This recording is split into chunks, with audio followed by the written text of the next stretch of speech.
To me, that's what scholarship has done, helping direct me in terms of, well, I have this question now, or I have this thing bugging me. Surely someone has thought about that.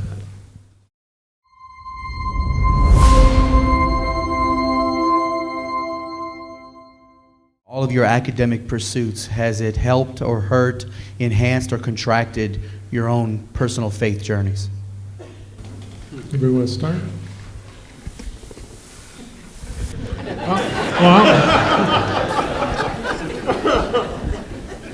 I'll jump in.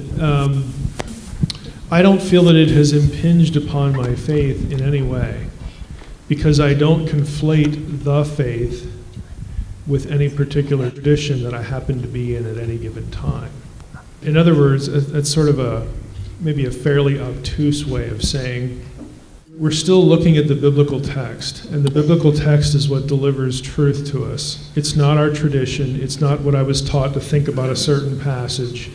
It's not, what I heard in the pulpit 3 weeks ago. It's the text. And so, again, in my experience, the more I learn about it and how to approach it, it is still the source of truth. So in that sense, I've changed positions on things. I think a little differently about this particular thing over here, and it's like, oh, well, that helped convince me that I was right all those years ago about that.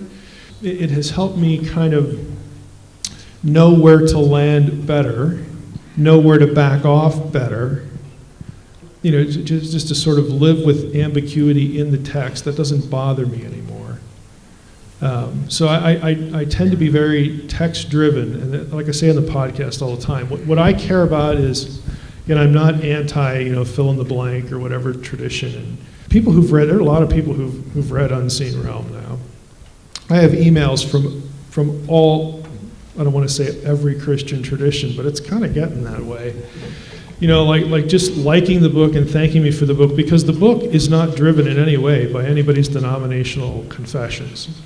I'm creedal and denominationally apathetic. I don't have antipathy, but they're just secondary. They're useful. They were useful in my own life, and I know lots of people whose lives they're very useful in. But because I'm not oriented by that.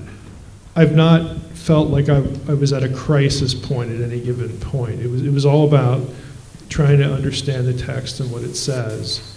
And so to me, it's really been helpful. Just one little more personal note. The thing that I've gotten out of graduate school just generally is the amazing interconnectivity of it all.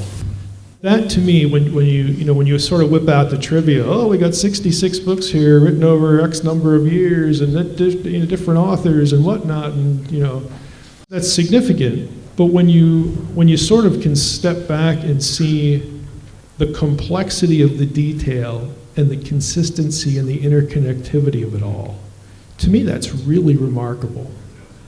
And I don't see anything else on the planet like it. And that's one item. And the other item is the coherence of Scripture, the coherence of its propositions, I think are actually strengthened the more we are able to understand what it says on its own context. And I'm talking about philosophical coherence, intellectual coherence. But for me, the supernatural stuff, all of it extends from the beginning proposition of, is there a God or not? Which has greater explanatory power, because as soon as you side with theism, everything else is a derivative question. Could God have created other supernatural beings? Is that consistent with his nature and character? Can we think of good reasons that would be consistent with his nature and character? Could some of them have rebelled?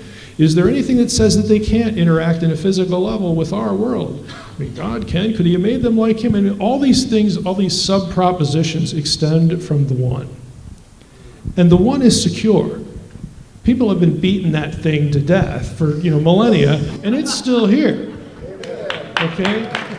And the proposition that there is a God, and that makes more sense than not having a God, that's been around a long time. It's taken a lot of flack.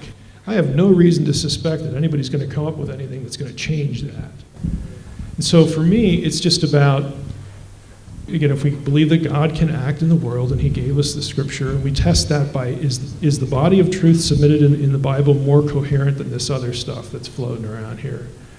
And lots of good scholars who aren't text geeks like us, systematicians, philosophers, and frankly, just plain good thinkers, have tested that, and I reap the benefit of that, coming away with, this is a secure proposition, it's a secure set of propositions. So all this critical scholarship stuff, I'm willing to look at what it says, and Lord willing, God will help me to discern what's helpful at any given point, what's not so helpful at any given point.